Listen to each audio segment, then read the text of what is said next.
Hello, Mr. Joseph. Hello there. Come up.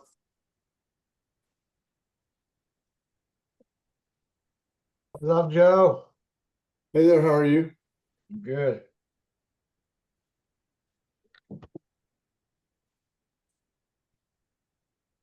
We should have a good sized group today. We had about 33 people or so, 35 people register, so we should have a pretty good sized group. We're a little bit early. I wanted to jump on to make sure I got any microphone and speaker issues knocked out before the thing kicked off. I'm going to ask anybody who isn't speaking yet to go ahead and mic their or mute their microphones. We'll do the normal way we do this. I'll take about 3 or 4 minutes kind of going over the case for anybody who's new to the group, update you on what's going on, and then go through and do what I normally do, spend the majority of the meeting on Q&A. While people are joining, I'm going to go grab a cup of water just so I don't go parched in the middle of the meeting, because this usually goes about an hour. Give me about, if anybody jumps on and they're wondering why they're looking at my my fuzzy background, I'll tell them I'll be right back.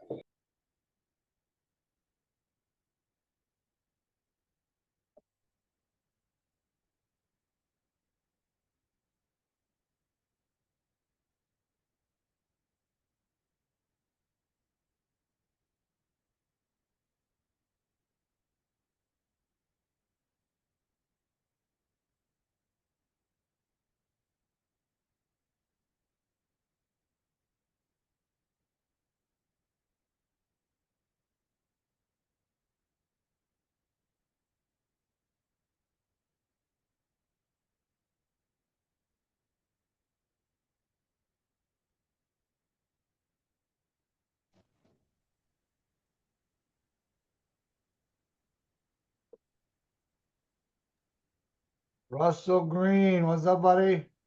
Well, Michael, how's it going? All right, buddy. I see you got the Walter White look going on there.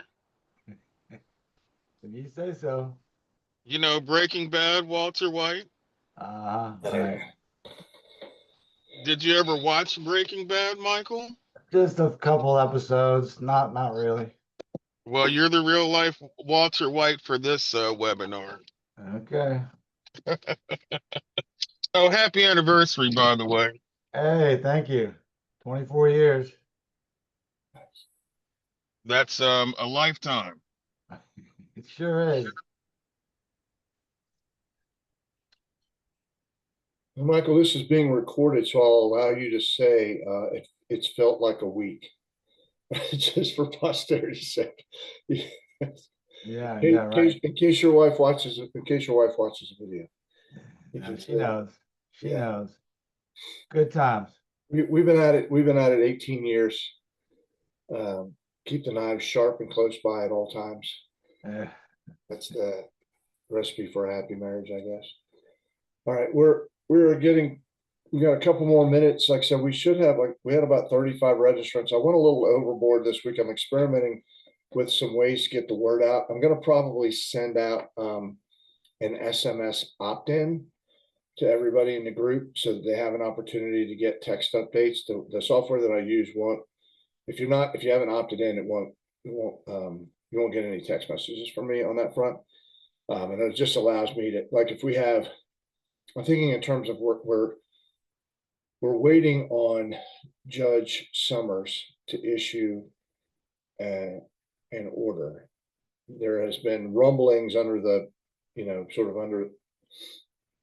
undertones that make me, and Michael, you were there, right? So you remember that hearing that you were present for, and Jason was there too. Yeah. So that's the hearing that was in May, and we're waiting on that order to come down. So that the reason I believe that that's coming down is that the court reporter, who was not in the building but was operating behind the scenes, sent me over an email probably 3 weeks ago now, coming on 3 weeks. It said, asking me for clarification on a couple of cases that I mentioned in that hearing. just to get, she needed spelling, stuff like that, just to make sure the transcript was right. And that she said that Judge Summers had asked her to get that information, which tells me that he's at least working on the order, right? Working to get that order together. So that's what and when that comes down, I want to be able to get word out to everybody. And I'll spend some time this morning talking about the implications of that order, because there might be some anxiety around that for folks who haven't been tracking the case as closely as possible, or got other lives to live, right? My job is to stay front and center on this thing, and your guys' job is to get information from me as I get it. So I'm going to give I'm going to do what I normally do. I'm going to give the let me see what I've got one attendee allowed to talk. I'm going to keep an eye on folks to make sure I'm not leaving anybody in the waiting room who's trying to get in. Yep. Russell, your hand's up. Go ahead and ask. What's your question? Yeah, I don't know if you knew this, Joe, but with the information leading up to about the call this week, there's been conflicting times given for the registrations. Some of it has said 11, 11 and then Mountain or 11 Eastern. Oh wow, that should not. That's a fat finger on my part. The Zoom invite that goes out. So I made sure I duplicated. So I'm sorry about that. And there should have been one that came out like last night. Did the one that I sent out last night have bad information in it? Let me quickly check. I can very quickly send an email out even right now and give people an opportunity to join and see if there's a. It said 10 o'clock Mountain Time, so that's 12 o'clock East Coast. Well, the reminder says 11 Eastern time. Is that from Is that from last night? Yes. Okay, I must have cloned the wrong email. Let me get in there and I can quickly fix that and let people, because I got everybody on a group chat that I can send that out to. So let me get in there very quickly and make sure people know. I'll just say join the Zoom meeting now. And we could, because as you all know, right, we spend the majority of this thing. The part they'll miss is just me yammering on about the case, and the more important part, which is the answer, they'll be able to jump on. 1 second.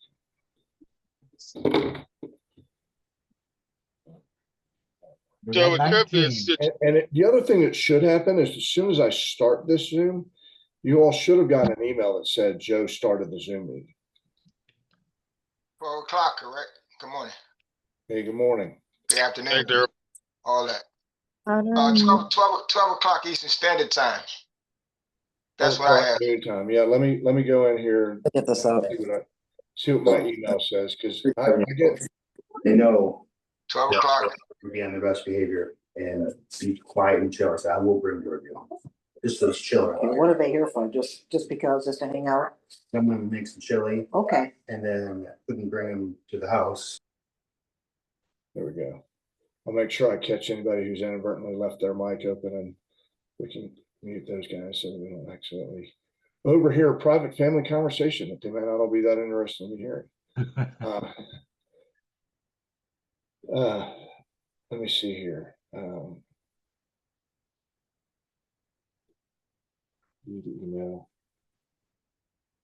Yep, right. Sure as day says 9 o'clock Mountain. All right, let me clone this bad boy. What a goofball! That was a goofball move I made last night.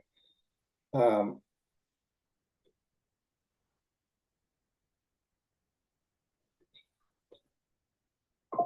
right, that needs to stop. I don't know if you guys can hear that, but that's pretty loud.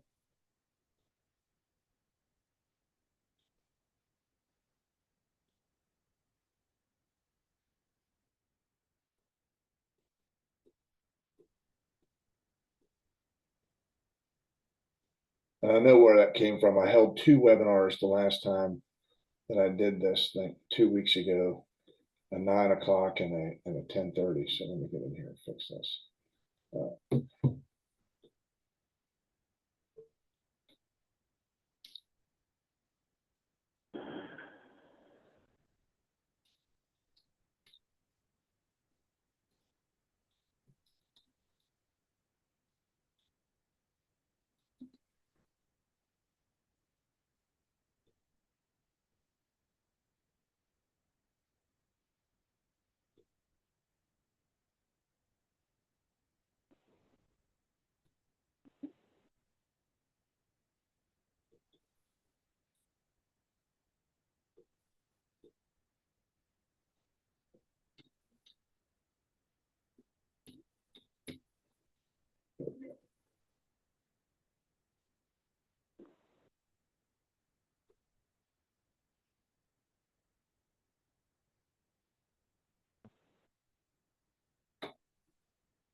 All right.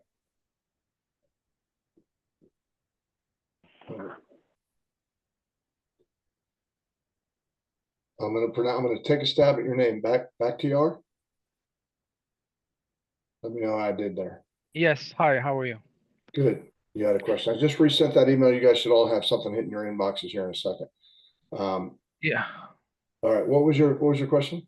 So I have a couple of questions. First of all, by the way, regarding that timing, I also receive all the time saying like that the webinar starts at 10 a.m. and then, Eastern time, it's actually 12. So it's a little bit confusing. No, So I I have to go. just corrected that. So You I fixed just it. Oh, yeah, but not 11. In my case, it was 10 o'clock. So for some reason, anyway, my question is, one is that basically when I was filling out that information about my history, with VOA, yeah. I have some more information to add or correct. Okay. Will I be able to go back there and fill out some more information, fix something there? Yeah, Or excellent question. That portal remains live forever. And anytime you update it, I will get a notification that you've updated it. so So I if just you've need got it, to go back there somehow, right? Yeah, Or you have to send me a new link. nope, don't have to. So you can just search for and I'll drop this in the chat. You should be able to just look for the word Clio in your inbox. I'm going to do this to everyone. It's CLIO. And that's the Clio is our software. And you look for that and you should find that portal, that client portal in that email. And then you can just follow that link to the client portal and save it to your contacts if you want. And then you can just go on there at your leisure and add stuff, drop documents. You can drag and drop documents. You don't have to worry about like, I always tell people that I get an absurd number of emails on a daily basis. And there is it's not a huge chance, but there's a small chance that stuff will slip through my inbox I do a pretty consistent about going through on a regular basis, make sure I look at my unread, make sure I haven't missed anything. But if you put it in that portal or respond to that 833 text that I generally send out through the system, it's not possible for me to miss it. There's a red dot on the side of my screen that won't go away until I read it. Also, that's where my whole team has visibility as opposed to just me. So like some of you this week might have gotten an email from Carolee Whitcomb, which is Mrs. Whitcomb, like she's the boss around here. And she's been helping out because there's just so many people that have joined the case. She's going behind and making sure we don't inadvertently, that nothing slips through the cracks. So she works from home, she goes through and makes sure, and when she catches something like a filled out engagement letter where we don't have a portal open, she'll go in and open a portal. She'll send out something that says, hey, put your story in here. But we are monitoring that. And I have, you guys also may have gotten there's a gentleman that asked me about Forrester Haney again. I want to update you guys on that outfit. That is it's just another law firm down in Texas who is helping me. They are second chair to me. I've worked with them a fee split on my fees. It won't affect you guys at all, but I'm paying out a portion of my fees to help that I collect at the end of this case when we win. And I'll explain why I'm confident that there's not really a scenario, and I'll launch into this in just a second because I want to spend some time here, but they're not, the group's fees will not be affected at all. Basically, they're in agreement with me that they're going to assist me for basically a third, not basically, it's 33% of my fees. So it's a third of a third. I'm committed with, I have an agreement with you guys that said that my firm will take 33% of anything we collect from the government on your behalf. If we don't win, we don't get paid. And again, I'll explain why that risk factor is fairly low for me. And then Forrest or Haney will get a portion of my fees paid to them. Like, in other words, that you guys, they're, as far as you're concerned, they're rather incidental. They're just adding bandwidth to, they're another 35-person firm that together that puts like 70 of us. We're not all dedicated to this case, but there's a good group from each side. They've got a couple of paralegals, a couple of attorneys. I've got Callie is somebody that you guys might hear from. You might hear from Haley. You might hear from Catlin. You might hear from Carol Lee. You might hear from Jordan. These are all people that work for me. And you will always, I mean, you'll regularly hear from me. I'm going to keep this tempo of webinars going every other week, just without, I mean, when I say without exception, it will be with rare exception that we have a break in that tempo. Maybe if you know, there's a holiday, if it falls on a holiday or something like that, we may take a break, or if I've got to be out of court in a court date in DC. The other thing that I want to try to do, and Jason Lambro is helping me with this, is that we're putting together a video series that we're keeping everybody posted, that we'll put on the GovRights email or not email website. I'll pull that for you guys and drop it here too. This is where we're kind of keeping.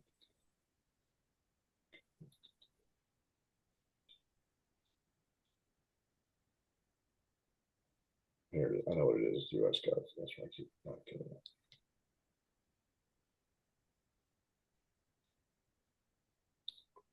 I'll drop this in here. This is a website where we're putting all the like a lot of the videos, any breaking news we'll put there, just as a means of keeping everybody posted. And also, if you have like a new person that you run into, it's like, hey, what is this case about? This website is a really good place to send them for a lot of general information. There's a form there that they can fill out if they want to get more information about the case. But as we get updates and as I get videos put together, we're going to keep those posted there. So it continues to be an information resource for those who, for whatever reason, can't make a webinar on a Sunday or whatever. So, and again, what you guys may remember, those who've joined this before, we're recording this today. As soon as we're done with this and Zoom sends me the link, I'll forward that out to everyone as well, so that you have it in your inbox and you can review it in case you missed something. So that the idea is to take the pressure off you guys. I don't want you having to feel like you're, students in high school taking, although many of you are journalists, I'm super used to that, but I don't want you having to sit there and take copious notes. There's a transcript of this that'll run. The video recording will be there, and you'll all have access to it. Joseph, I have one more question, last question. Basically, it's actually to my colleagues maybe. I know that at some point it was 2014, 15, 16. I don't remember for sure. Like that we switched to third party, which was issuing us W-2s.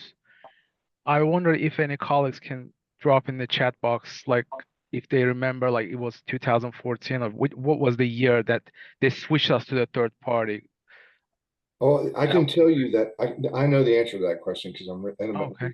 And so in 2013, there was an OIG investigation of the VOA that put a big bright light on the fact that the agency was engaged in illegal employment practices.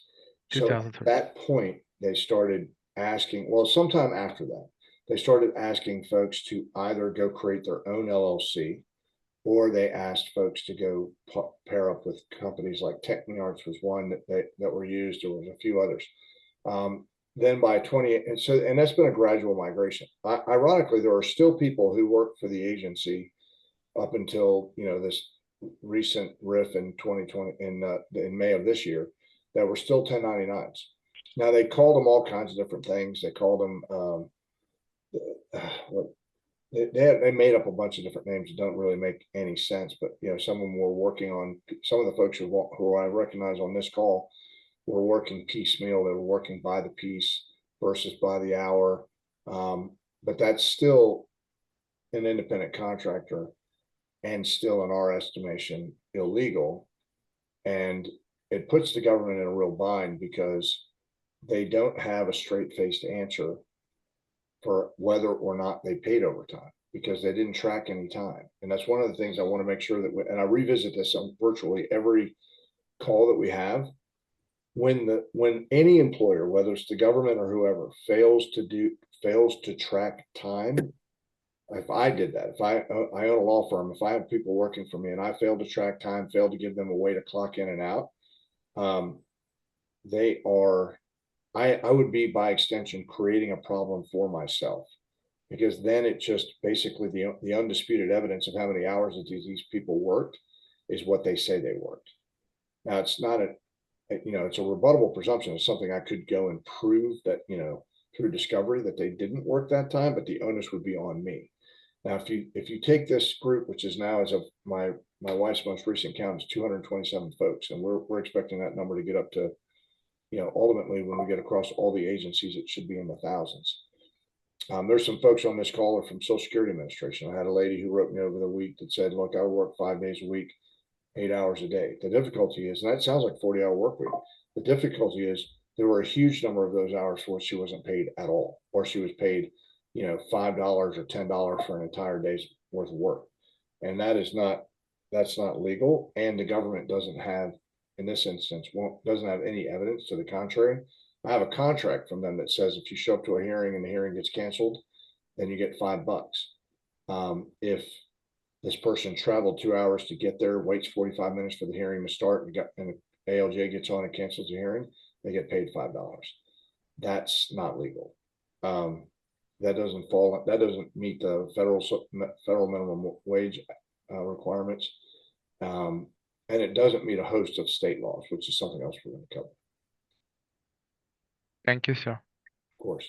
But yeah, the answer to your question, just so we're clear, is that it was the VOA basically just kind of willy-nilly work this thing together for whatever their needs happen to be. And what I found in many of the contracts, I want to pick on there's some folks whose contracts I've read. One of the provisions was that at VOA was that you were to be on call 24 hours, 7 days a week. And that by itself requires payment. It may not be the contract rate, but they've got to at least pay you minimum wage for that time that you're on call. And many of you weren't paid at all for the time you were on call.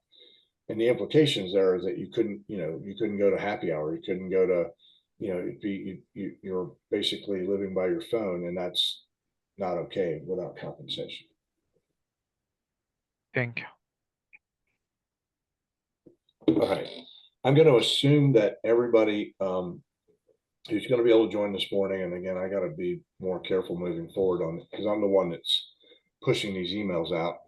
I've got to do a better job in the future making sure that I don't, cannibalize an email and then forget something and then steer people in the wrong direction. Fortunately, again, we're recording this and we're holding it every 2 weeks, so we will get it squared away. But I want to cover what I started to talk about this morning. Is I'm waiting for an order from Judge Summers, who's the judge on both the Lambro and the Jordan cases in the Court of Federal Claims. And we had a hearing back on May 7th. He promised me a quick turnaround, which of course in my mind has not happened. But I got a signal about 3 weeks ago that an order was coming down by virtue of the fact that he was requesting stuff from the court order that indicates that he's going to be handing down an order soon. Now, what I want to let the group know is that there is not really a universe based on the things the court has already signaled, in which this case, where he rules against us on the entire case. Like, there's just not really a path to get there. I think despite his best efforts, there's no path for him to get there. He's already conceded, for example, like that in the putative employer claims that we've got against like the government as it relates to the Karmazis and staff over at, or ACE over at Social Security, or I just said their name a minute ago, the Techni-Arts folks, that claim has got legs. The only place where the government has chosen to fight this fight so far is in the the 3-year statute of limitations. We've amended the complaint in a way that casts a wider net and includes more people, so that even if the court were to say, well, you know, if you quit work at VOA in 2020, then theoretically the statute of limitations is passed. We've raised arguments there to defeat that under the what's called the I keep blanking on this, the accrual suspension rule, which says that if a plaintiff doesn't know about their rights under the statute, then the statute of limitations cannot begin to run. So if there's a universe that on a small number of folks, I may have to go up to the Court of Appeals again to get the Court of Appeals to agree with me on that. We've got the retaliation claim that's being drafted right now that's going up. But what has already been decided is that the court has to determine whether these folks were due rights under the Fair Labor Standards Act, and the government, for what it's worth, has already on the record, and Michael heard this and Jason heard this. The government has already signaled to the court that it has no plans to argue that people were not misclassified. Basically the government has conceded that people who were independent contractors were misclassified. And so that what they're relying on as a safe haven is when they finally made the move, and I think it was like September of 2020, where they moved a bunch of folks over to PSCs. That is what they're saying. Okay, that's when we righted, we got everything right. Now, what I've learned from many of you is that even when they moved over to PSCs, they still continued many of their illegal practices. The most common illegal practice is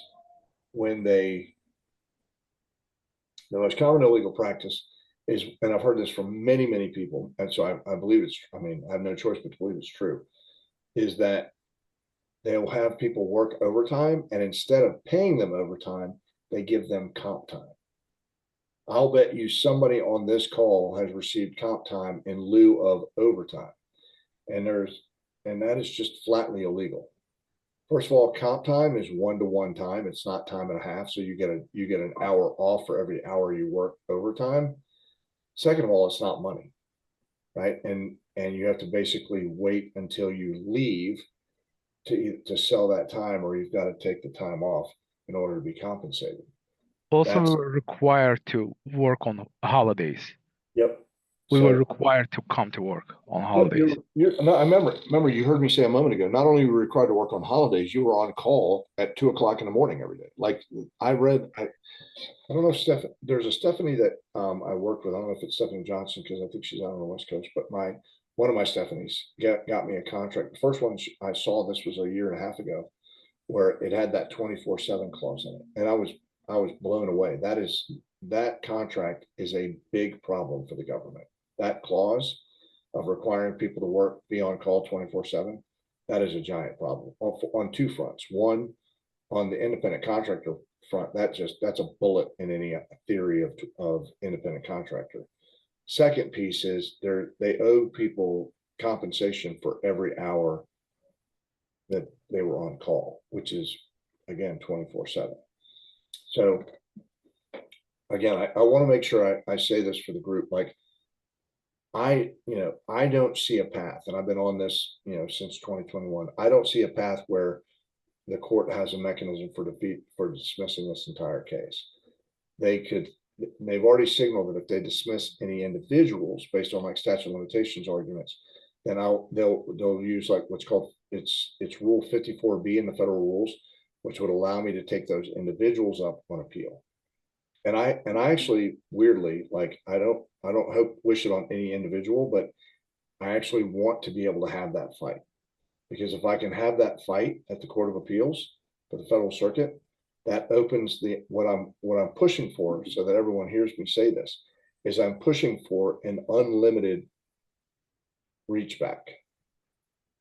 I'm looking to be able to, people who were working in this agency all the way back in, 20 years ago, I want to be able to go after their damages 20 years ago. That's the brass ring for me and everybody who's a part of this.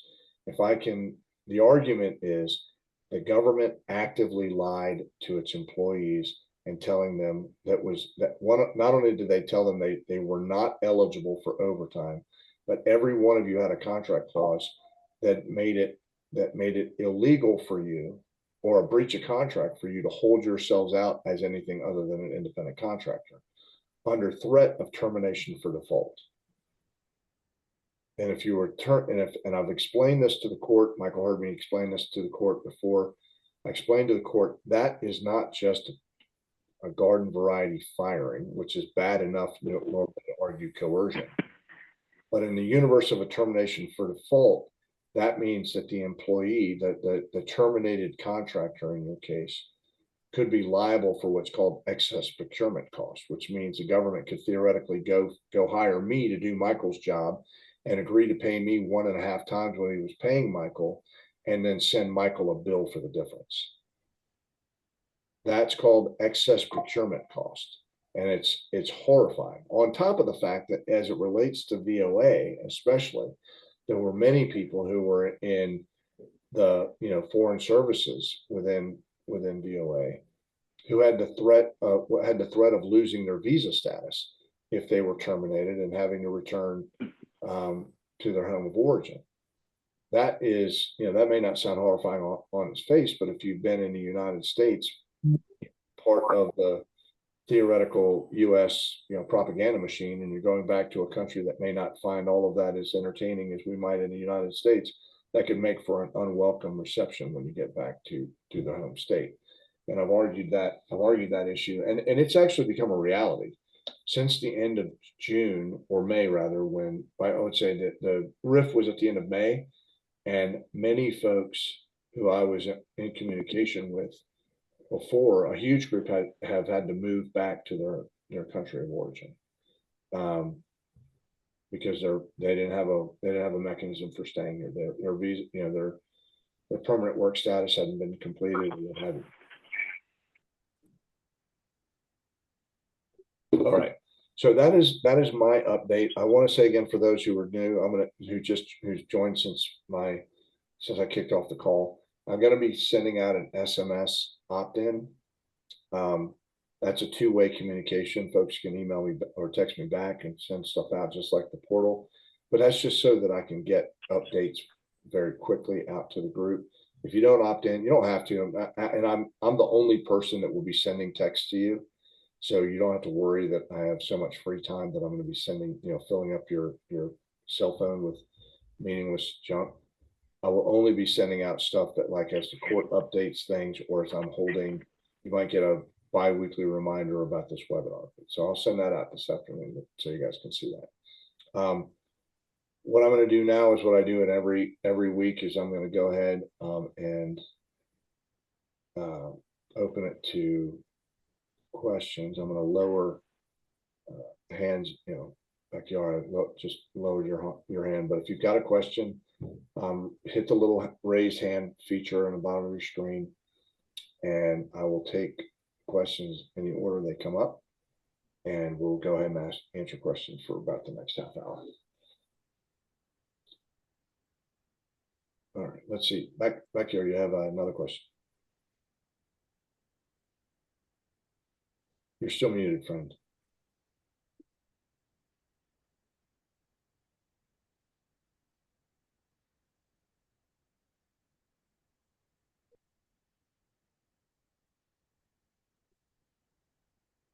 Mr. Zamanoff, did you have a question?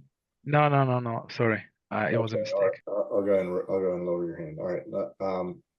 Michael, you have a question, Mr. So Jordan. do you have plans for another court hearing that we can attend, or what's the schedule looking like? So far, good question, Michael. So what's next are a couple of things. What's in the pipeline is a couple of things. The first is I'm looking for an order from Summers, right, on that hearing that you were privy to, right?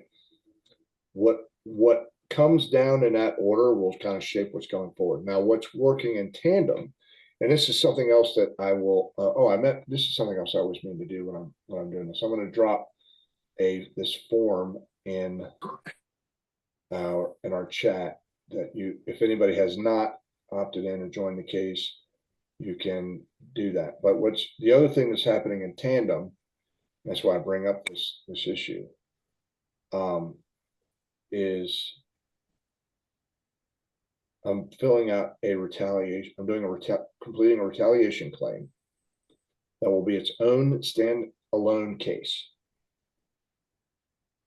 against the government. It'll likely end up in front of Summers again because he seems to be. I have to do what's called a notice of similar cases, right? And let the court know that this issue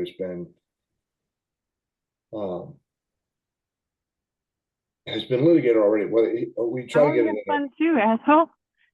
Provide for that. You fucking. I'm sorry. I just didn't think I'd see you again. All right. So the retaliation claim will be a standalone claim. I'm expecting the court will dismiss our standalone retaliation claim, which is fine. I totally expect it. I'm just preserving the rights. Then we're going to go up to the Court of Appeals on that issue. The retaliation claim is about whether or not this Court of Federal Claims, has jurisdiction to hear the retaliation claim. There's a weird, goofy, super nuanced argument that suggests that this court is not the right court, even though it's specifically the court that the government argues is the proper court for overtime and minimum wage, but not the proper court for retaliation claims, which makes absolutely no sense. But all that to say, we're going to argue that. Sorry, I'm trying to multitask and I'm not very good at it. All of that to say, we're going to argue that. We're going to go up to Court of Federal Claims. Now, why the retaliation claim is important, and this is the form, guys. This is the form I'm dropping in the menu or in the chat for you guys to fill out if you haven't joined the case. The reason retaliation claim is going forward is that everything we've done so far is looking backwards. Back pay that you're currently due. The retaliation claim turns damages on going forward. Basically, that says if everything that you haven't gotten paid since the government did the RIF in May, you're entitled to ×2 going forward. That really puts an enormous amount of pressure on the government. And the argument I plan to make is, as Michael knows, we had a hearing about this case on May 7th, in which there were 8 attorneys, Michael, I think all told, from different agencies that were in that hearing. And less than 3 weeks later, the RIF went down and laid everybody off. Now there's a court order that has told the government to put everybody back to work or to come up with a better excuse for laying people off than they have. But I want to argue the retaliation claim and say, look, the government decided to pick on VOA because of this case. And there's a legal doctrine called temporal proximity that basically says that if an employer does something punitive near the time of what's called the protected act in this case is arguing for your rights, then it's presumed connected. And it's a rebuttable presumption, means the government has to come up with some other reason that it laid people off. And what's evident from the case that's going on in DC is that the government's pretty flat-footed on that front. They have no answer for why they laid people off, other than they just they haven't advanced any good faith reason why they did this. Did I answer your question, Michael, about as far as what's coming next? Yeah, that's pretty good indication. Yes. Well, there's one last thing I meant to punctuate. The other thing, and it could involve you guys seeing more documentation. we're putting together these Form 95s that are state-based claims, right? Again, we're trying to put together all of these things and we can file those in state court, in US district court in the relevant states where you currently live and work. And we're trying I told the group, every state that I'm aware of has its own retaliation laws, has its own like retaliation tort, has its own employment tort, specifically around, many of them have specific laws around misclassification. The Fair Labor Standards Act, where we brought this claim, does not specifically have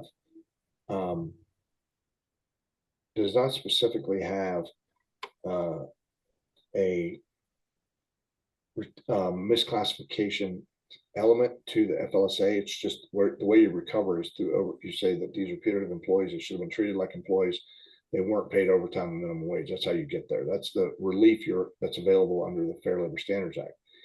In the state laws, just misclassifying someone is a tort, and you can, or it's illegal, and you can recover under those state laws on top of the federal laws that we're filing under. Now you can't double dip, but the damages at the state level on the state laws are usually bigger than under just the overtime and minimum wage. There's where you can go after things like having to pay for your own health care, having to pay for your own parking. If they were paying W-2s for parking and you weren't paid for your parking, anything like anything that you didn't get that your W-2 counterpart did get, that's where we can throw into our damages calculation.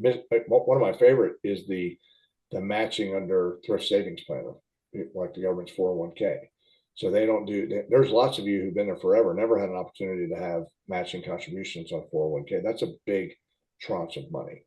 I also expect to find, for example, within this group of humans that are represented in this collective action, I'm expecting around, if it's consistent with the regular population, around 10 or 11% of these folks ought to be service members, or who might be reservists. And if they went away on reserve duty and they didn't get compensated while they were away on reserve duty, or didn't get that kind of thing, they were mistreated as a reservist or guards person, then they will get compensation under USERRA, which is another very toothy law with absolutely no statute of limitations. So these are what we're putting together. Basically, guys, that's a long-winded way, Michael, I'm trying to answer to say that we are putting this entire thing under a microscope and tediously looking for every avenue of recovery that we can get for you guys as it relates to everything. Not just one, we're not just swatting at flies with sledgehammers. We're taking a surgical approach to this thing and a forensic approach. Okay, that's great. Every holiday that I worked, the person next to me was getting double pay. Yep. And I wasn't. I mean, no TSP, the benefits. I mean, it's criminal the way that we were treated. And I would no advancement. I got overlooked for full-time employment, any number of times. So yeah, if we can list all those out and put them in front of the government, we're going to put those in federal courts. We're going to put those in federal courts around the country, and that should end up being what's called a multi-jurisdictional claim. Like, have you guys ever heard of like a mass tort? So think in terms of like a roundup, or when you have something like when you have a giant case that's national. What ends up happening is that you have a committee appointed. There's several courts that are dealing with it. It becomes a very big, hairy deal. And it puts whoever the defendant is in a super compromised position. So we're going after all of that, and that's why I want it. What I'm hoping to get out of this big deal, Michael, just so we're laughing, is one of the things we've got pending here is a national certification, so that I can get notices out to. Right now, we've been doing this thing by quilt work, by hook and by crook, meeting people as often as we can. I want to be able to do discovery. What I'm waiting on is an order that allows me to do discovery and get notices out to 300,000 people, so we can get this number up to like 10,000 people. That puts an enormous amount of pressure on the defendant again to write a check, so that they're not just they have an incentive to not drag this thing out, because it just costs more money. Just to follow up, a lot of us who are still there are are furloughed now. Yep. And because of the government shutdown, I'm sure that's gonna help your case to some extent. I don't know. Well, what this is an aside, but I'm a little bit of a constitutional junkie and geek, right? Which is kind of how we end up where we are now. But I have reached out to one of my friends who is at WilmerHale, who's another Supreme Court guy, and we've talked about how we can arguably punch a hole in this Anti-Deficiency Act and the debt ceiling. I have a theory, and so does the legal team at Duke University, that the debt ceiling is not constitutional. I read the Constitution saying that the Congress shall appropriate funds. That doesn't mean it doesn't make it an option. So if we can force their hand, that they force, because I also think that it's a separation of powers issue. I think it creates a system where if they don't appropriate money, Congress then by extension has passive control over the other branches of government by not funding them, by not issuing appropriations. So that's something it's a side project I'm going to try to get filed. It may be that I have to do some research. Maybe that the U.S. Supreme Court is court of original jurisdiction on that case. So we'll figure that out. Daryl, you've been waiting patiently. What have you got, brother? Yes, I wanted to address some of the things I think you mentioned in some of the past webinars about, I think it was FedEx, that they were working without contracts, they were working without Yep. FedEx actually giving them everything that we're trying to get. Now, my question would be this about unionizing. The VOA people that we worked with, the full-timers, they were able to unionize. Yep. And they said specifically to us that we could not do that. I believe that was illegal too. Is that correct? That's right. That's actually in my complaint. So that's in our original complaint, Daryl, that the one of the difficulties is it was a violation of the NRLA, which is the National Labor Relations Act, which is basically, you might, in lay speak, it's typically referred to as union busting. And I'm going to take you a chess move further than you've said. Not only were you not legally allowed to be, because you weren't employees, right? So you couldn't collectively bargain by virtue of the fact that you were not, collective bargaining is unionization, right? So if you're not able to, but here's a step further. I want to make sure you guys understand. Not only were you not allowed to unionize, it would be illegal for Daryl and Michael to discuss if they were both doing the same job. It would be illegal for you guys to discuss what you bid. You didn't even get to really compete for the job as a contractor because you were called into the office. As I understand, the consistent theme I've heard from every single person is that this contract was essentially jammed down each one of your throats. You were brought into the office and told exactly what you would work. Even the folks who worked at PSCs weren't able to, when they moved over to PSCs, they were not given the opportunity to collectively bargain and argue for higher wages. They were told they made up the pay scale out of whole cloth, called folks like journalist 1, journalist 2, editorialist 1, editorialist 2.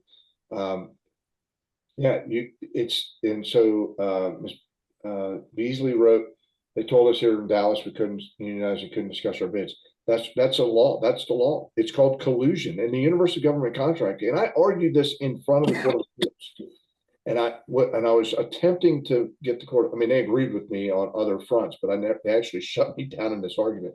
I was trying to argue this in front of the Court of Appeals in what was it, January?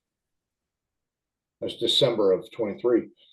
That if, and I'm going to pick on Michael and Daryl again. If you guys were in the cafeteria and you were W-2 employees and you're sitting next to one another and you're like, hey, what's your pay scale? What are you getting paid, doing what you're doing? And Michael says, well, I'm a GS11. And Daryl said, well, I'm a GS9. I should be a GS11.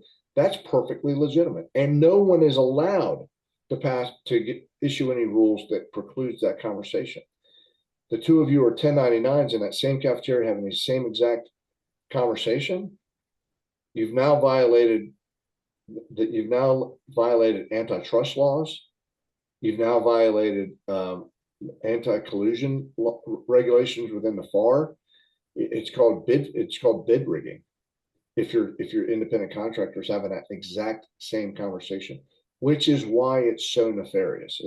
Why it's so absolutely illegal to do what the government is doing, is because they not only stripped you of your right to collectively bargain, they made it illegal for you guys to even whisper to one another what you were making. So we have included that in our claim, that one of the ways in which you were disadvantaged is under the NRLA. And again, I think the state-based claims that we've raised, or that we plan to raise, those also have, misclassification as a specific tort. Some of them have penalties associated with them that are even more severe than the liquidated damages under the Fair Labor Standards Act. And I want to finish, Daryl. You before you jump in, I want to make sure, because I want to finish the thought that you brought up under FedEx. FedEx were the cases. So those cases started moving through the courts right around the same time that you guys had a case going on at the Court of Federal Claims under Judge Leto in 2015. So the FedEx cases were moving through, and those were all brought in federal court around the country under both federal and state-based rules. And those cases, just so we're all understanding the context, were about 20,000 FedEx employees involved with that. These were folks that were wearing, and I totally skipped over this, Daryl. I'm trying to answer your question, but these were folks wearing FedEx uniforms, driving FedEx trucks, dropping FedEx packages off on people's, doorsteps, like we're all familiar with, right? And their competitor was UPS. UPS was all unionized folks, all W-2 union. I think they were Teamsters. They were like not just unionized, but a very, good union. And meanwhile, FedEx folks were paying their own insurance. They were paying for their own uniforms. They were fueling their trucks. They were doing all of this stuff on their own dime. And they were all sold on this idea that you're all entrepreneurs and you can do this. And that case ended up resolving. There was two settlements that I'm aware of, collectively were over $500 million. And that was a settlement that was brought fairly early. And those after they survived dispositive motions, were like this motion to dismiss, the FedEx wrote a check. So that's what I'm. Now listen, I am powerless. And I've said this over and over again. If the government came in tomorrow and said, "Hey, we'll write a check for $1 million a person," I am powerless to say yes to that, even if I think it's a great deal. And you guys might all be, coming at me with pitchforks and telling me to say yes to that. But I am powerless to say yes to it. It has to go through the court for approval and to make sure that it's fair. They'll certainly, and the court will hear from you. That's something very important for you to know. The court will hear from the collective before it makes a decision. Give an opportunity for people to be heard. And then, once it's all done, which is why I tell you, from the first time the government makes an offer, a meaningful offer on this case, to the time it actually resolves and checks end up in your money ends up coming out of the treasury into your checking account, it could be 6 months to a year, just because of the back and forth and how slow and how painfully slow the government moves. How did I do, Daryl? Did I touch on all the points you wanted me to touch on? I think so, but now question, all of these points that we have gone over, what is the priority that you are really going at? Which point are you prioritizing? So the part I'm prioritizing, I have priorities in tandem, right? What we've argued, what we opened with, what we're still waiting on, is this national certification of the collective, right? We want Summers to say, I agree with Joe in how, because what I've argued is that everybody who was misclassified and denied minimum wage and overtime, they're all similarly situated, and that's the group. That's the collective. Now, the reason that's important to me, and that's something I argued like literally in August of 24 when I filed the Jordan and Burke, and there's like eight named plaintiffs on that case, and like 8 different agencies in that case, including Jason's on both cases. But the idea is to get this, and there's a retaliation claim in that one that he might dismiss. And if he dismisses that, I get to take that up. That'll be fantastic. But anyway, right now, the near-term priority is getting that collective done, right? Because then that's probably, in my estimation, from a strategic standpoint, the thing the government will care the most about, because that raises the ante significantly. Now, in tandem, the other things that I'm working on, I've got the guys down at Forrester creating a new complaint that I'll look over and file on the retaliation claim. I'm gonna get a few of you guys. I'll reach out to you individually, folks who I know were, one is obvious, one we named on the retaliation claim in the Lambro case, but we'll go out and get a few, 5 or 6 named plaintiffs on the retaliation claim at VOA. We're going to file that separately. We'll get a bunch of opt-ins on that. Again, we'll just be the same, no new agreement with me, no new percentage. It's all the same collective group, right? But the idea is that the regs make me file an opt-in with every new case, and we'll get new opt-ins signed and get those filed. And we're going to put the screws to the government on a retaliation claim. Now, Daryl, the reason that matters is again, it's looking forward. So that is like the start date on that is the RIF date in May, and that's all money going forward. Then right behind that, right, and again, parallel but maybe slightly behind, are the state-based claims.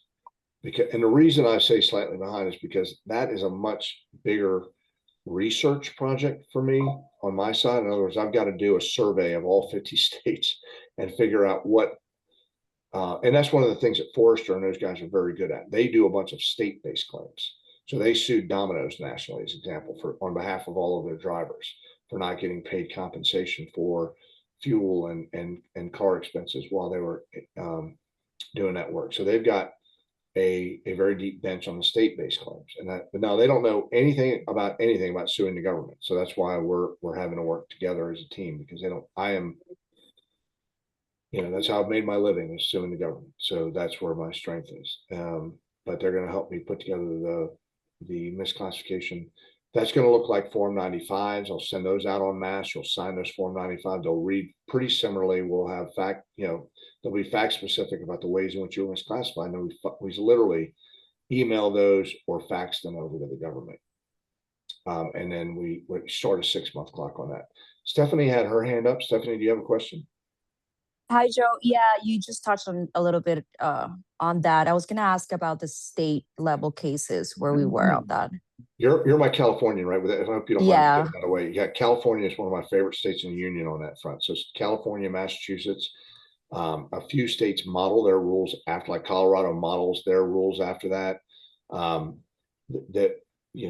I have a good group of Californians, so that's going to be a really toothy law on that front. But again, what I've got to do is, and what makes that particular claim more difficult for me, don't read difficult as in meaning more harder to win, harder to plead, is this idea that I've got to plead it specific to state law. I've got a California lawyer in my office. I've got a Texas lawyer in my office. I've got, I've got 13 different states covered, but we've got to put these together on a state-based claim, if that makes sense. But that's what we're doing right now. And again, the start on it is Form 95, and some of it's just, bandwidth, which is why one of the reasons we've coupled with Forrester to help us with bandwidth. Just having enough people to throw at the problem. Nothing on my skin is everything. All right. Stephanie, did I address your question specifically enough? Yes, thank you. All right, of course, perfect. All right, what else we got by way of question? I got something in the chat. Let me look at the Q&A. All right, Steve, yeah, there. Look, when I want to reiterate that for those of you who, like I said, use that Clio search, CLIO, in your inbox. Carolee has been very careful to make sure that everybody's got a portal open.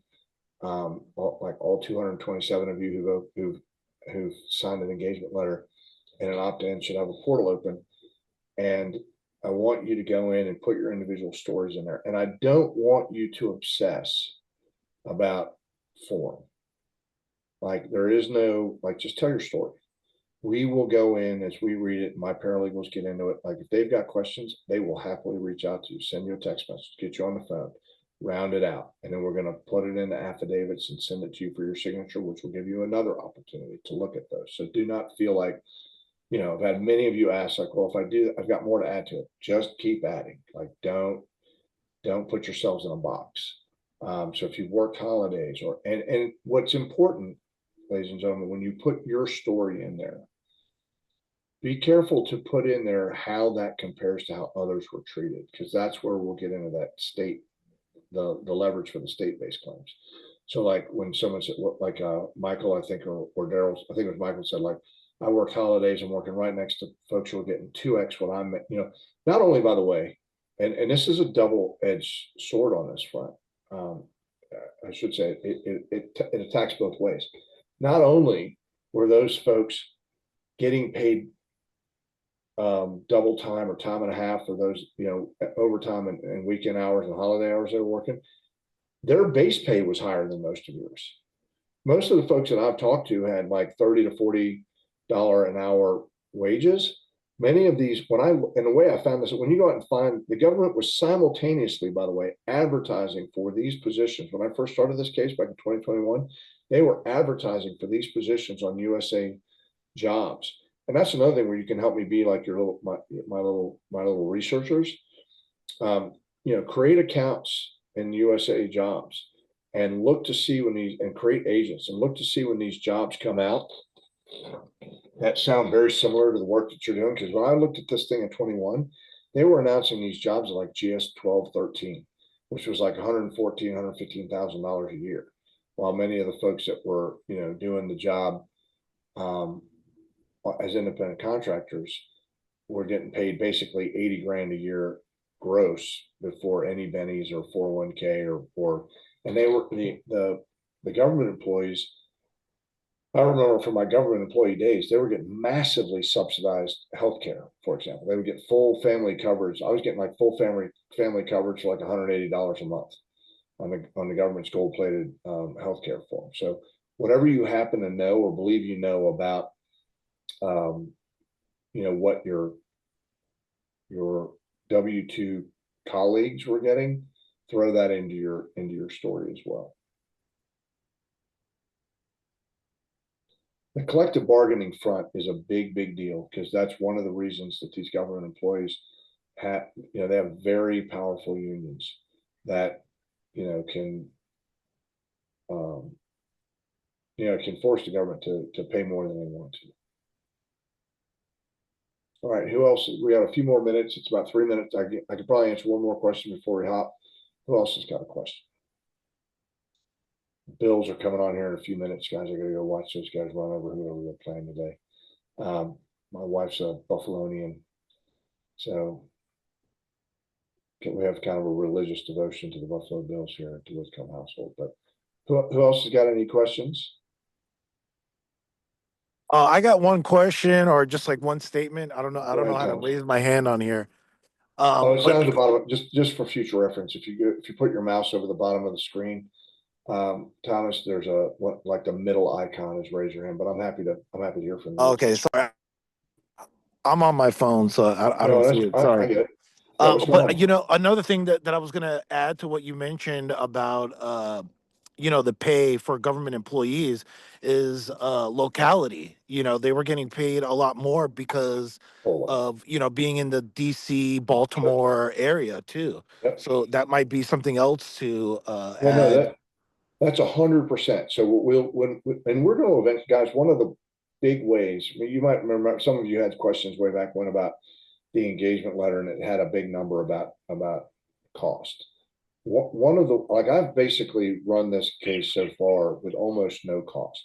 Where I spent a little bit, I mean, like a tiny amount of money on Facebook trying to raise awareness, but where a big amount of money for the whole group collective is going to come in is in we've talked to a group. You can look them up online. It's called BDO, Bravo Delta Oscar. They're a big accounting firm, a forensic accounting firm in the DC area with a deep bench and a deep knowledge on government contracting.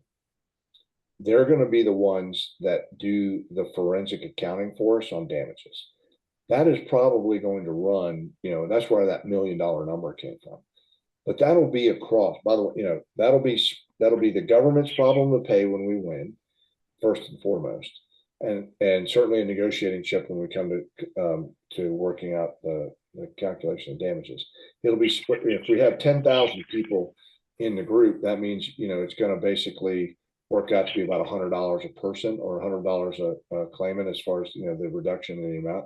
But those folks are what we're going to pay BDO to do, to your exact point, Thomas, is they are going to put together a, you know, Bible-sized report on the amount of damages that everybody should have gotten based on what you were working.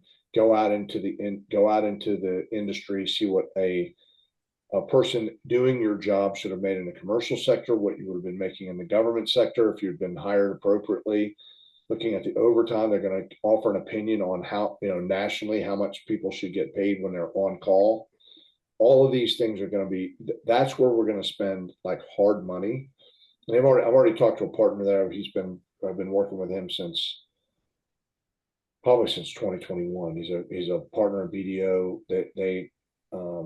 They're a great outfit. They're not a cheap outfit, but they do an amazing job. And we've got a third-party funder down in Florida who's kind of our backer on this. It's going to help us cover that cost so that, you know, I don't have to worry about coming to you guys for any of that. And that's how they're going to put a bow on this whole thing. And really, Thomas, to your point, like they're going to be extraordinarily thorough to make sure that they look at all the stuff that you mentioned, by the way, is all publicly available knowledge. So I can go on and see when I do discovery, I'm going to go and quiz the government as it relates to DOA. What did a W-2, you know, whatever they call the person, you know, Audio Tech 2 or Audio Tech 3, what did they make? Give me, you know, redact it, but give me their pay information. They're not going to be forced to give me any individual's pay information, but I'll be able to see a redacted version of what those folks got paid and use that as evidence as to how much you guys were shorted by this misclassification. And I mean, guys, I've got big numbers in my head. This is not something where I'm, you know, hoping to, you know, it's not a Ford, you know, remember some of these Ford cases where they, you know, blew a tire and, you know, the only people who got rich in that case were the lawyers, right? Who had like 30, 40, 50 or $100 a claim coming for a blown tire.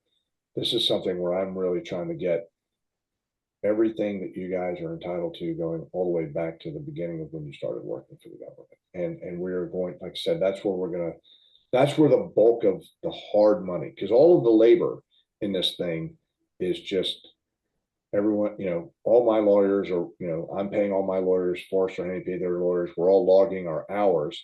And when we get, if the government forces us to go all the way to trial, then the statute requires that they pay all the attorney's fees, they pay all the costs, they pay all of the damage that the court awards times 2. The attorney's fees and the attorney's fees and with interest, by the way, with interest. So the attorney's fees and the attorney's fees, they don't have to pay interest on it. The cost, they have to pay interest. All the money they didn't pay you, they have to pay interest, they have to pay liquidated. I mean, this turns into a very big number in a hurry, which is why we're keeping the pressure on the government. And also, by the way, why they are fighting so desperately to win this thing. I mean, again, win is like a little W win. They're trying to pair off plaintiffs anywhere they can because the writing is on the wall. They're going to pay some people some money. They're just trying to limit the amount of time and the number of people they have to pay.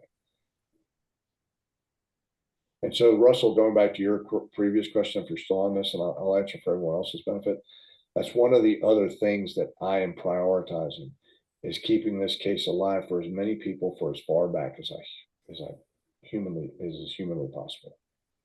Well, you got 227. You know, hopefully we can get a lot more to put the pressure on the government. Yeah. So everybody here, please, if you know more people, get them to sign up. Yep. Hey, I've learned, hey, Michael, thank you for saying that because I would have forgotten it. So one of the things that I've learned from this has been part of my education. It's apparently a bunch of different WhatsApp groups are out there, a bunch of Facebook groups and things like that. If you're plugged into a group like that and you've got that form, You can, I don't have any hesitation. When I send you the recording, when I send you these forms, let your friends know about it. Send those forms out, send the videos out, like be my evangelist on this case to the degree that you feel comfortable doing it. Like, I don't want you to do things that are outside of what feels authentic for you, but if you feel comfortable doing it, push this stuff out to the form is a really good one. The website's a really good one. And these videos, a lot of times when my intake specialists get calls and they don't really know how to answer questions, and they just send my videos out. And that answers the design is because you guys always ask really good questions, and you frequently thinking in the same way or have the same questions that your colleagues have. So when we send those videos out, you're answering questions for a lot of people. So thank you, Michael. Thanks for that plug. If you have anybody that you know of, you can send them that link. You can if you send them the website, the link to the form is on that website also. They can join from that website. So and the videos I'll continue to add to that website too. Well, if there's nothing else, except we'll see you guys again in a couple of weeks. I'm let people know about the video. Let me see what else I had. Thanks again. All right, thank you guys. All right, let your friends know as we have these. So the next one I expect will be, today's the 26th. I gotta look at my calendar. 2 weeks from today, we'll do another one of these, and I'll have my calendar up here in a second as I'm The stalling. 9th. So it's the 9th. Yep. The next video will be the 9th. And I'll send out invites like early this week to start that up, and I'll go ahead and change my Facebook ad to let folks know about it. All right. Thanks again, guys. We'll talk again. Thank you. Thank you. Thanks, Thank Joe. you. Bye, Cool. thank Bye, guys. you.